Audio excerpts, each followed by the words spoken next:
Okay, so now we're going to actually spin some pizzas here using some of the techniques, more aerial type of techniques. What you're going to have to do is go back to the earlier lessons of pizza making, and I'm going to be using the exact same table techniques for prepping the dough. But let me just go ahead and go through these quickly. This is a large dough that has been floured, as I've told you. Okay, I'm going to debag the dough. And we want to do that gently. We don't want the yeast to fall. It's very important here how we handle our yeast to get our crusts. Okay. Flour our dough. Again, pressing. You see me circling the dough around and around. And there's my crust. Again, I turn it. Now there's my crust. This is enough dough for a large 18-inch pizza. Ready? Here we go.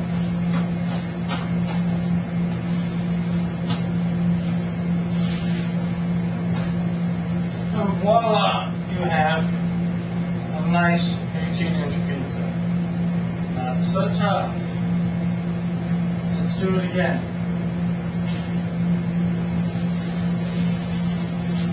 This one's for 14.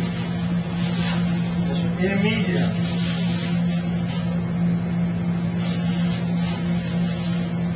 Go. I'm pressing. I'll go once around. There's my crust. I'm flattening and evening the bottom. Turning my dough over, and again, just pressing into the bottom, leaving the edge untouched, and that will define my two doughs. I'm flattening and killing the yeast in the middle, and encouraging the yeast along the edge to be as undisturbed as possible. I'm just going to pick it up. 1, 2, 3, 4, 5. This is slow motion, but if you do this quickly, you'll let gravity take care.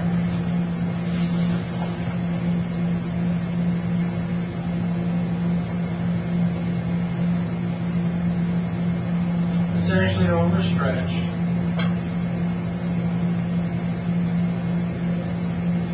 That's quite alright. Let's do another one.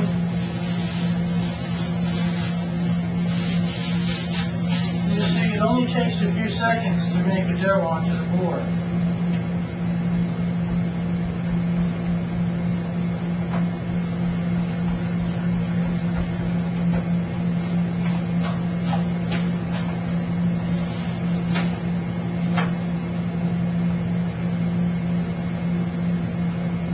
We have pizza.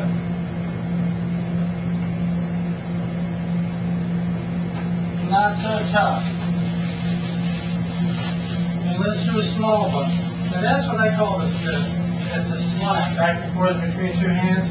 There are other techniques. Okay, let's do the classic, what I refer to as the cowboy hat. It's kind of a horizontal spin. And that's actually, I find it to be a little less effective, but the way that's done is by opposing thumbs. And that's the classic toss that you see. But as you can see, it doesn't generate too much centrifugal force. And I tend to find if you actually get in, you just spin your dough. This is small. This here is 12 ounces of dough. Oops. And I'm just going to play with it just to see what we can do with 12 ounces of dough, okay? Let's see here. Oh, we can get a little more. Oh! Pop it there. Nonetheless, let's see. See, now you can get 12 ounces to be quite large. As you see. And you notice the elasticity. That's about it. Okay. This one is good. It's a little large. This is 23 ounces of dough.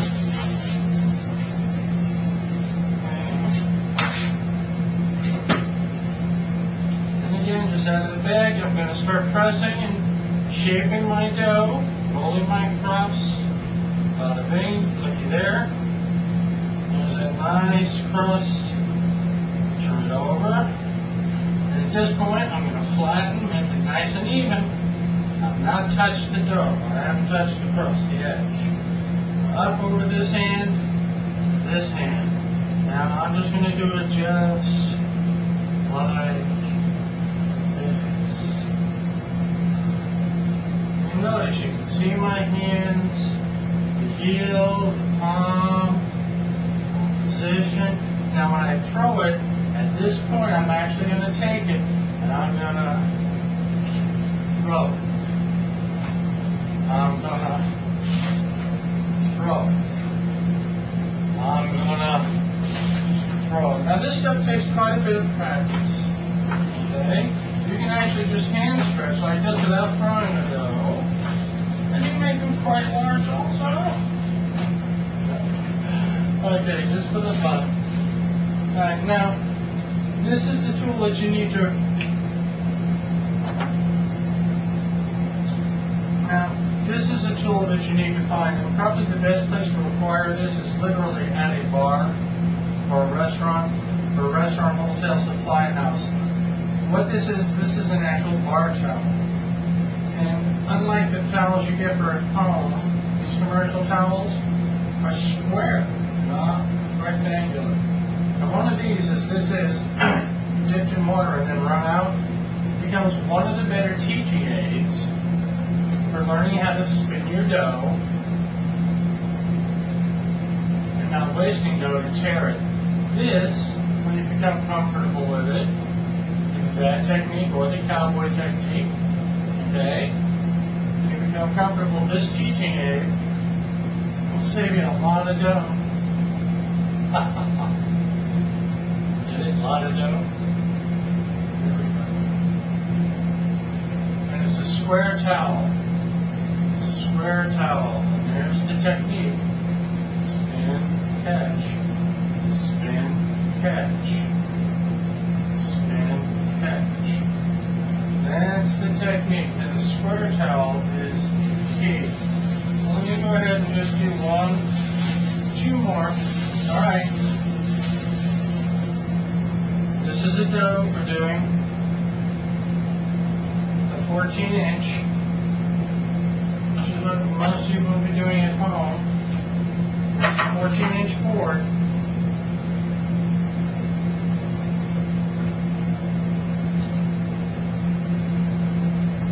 I'm just pressing, flattening, making it even. 1, 2, 3, 4, 5, 6, and a spin. And a spin. And just like that, we have our 14-inch pizza. And the reason we use wood is the grain on the wood helps hold the skin and keep it from contracting, but still, with the grain in one direction allows you to slide in the other. Isn't that beautiful? That's your board. I also like to lay it down with the leading edge in this fashion because it creates a vacuum under the dough and allows the dough to help stick and stay in place on the board. And that's it, kids. It's just not that tough. And there's your 14-inch pizza with your raised crust and your thin middle with two different types of yeast, one being far more active than the other. I'm going to give you the big crusted voids and the thin, crisp crust that will be firm enough to hold up the toppings and give you not a soggy but a wonderful crispy pizza on the bottom with that lovely soft void-filled crust on the edge that are so mystifying. Thank you very much. Maybe we'll try this again in another form.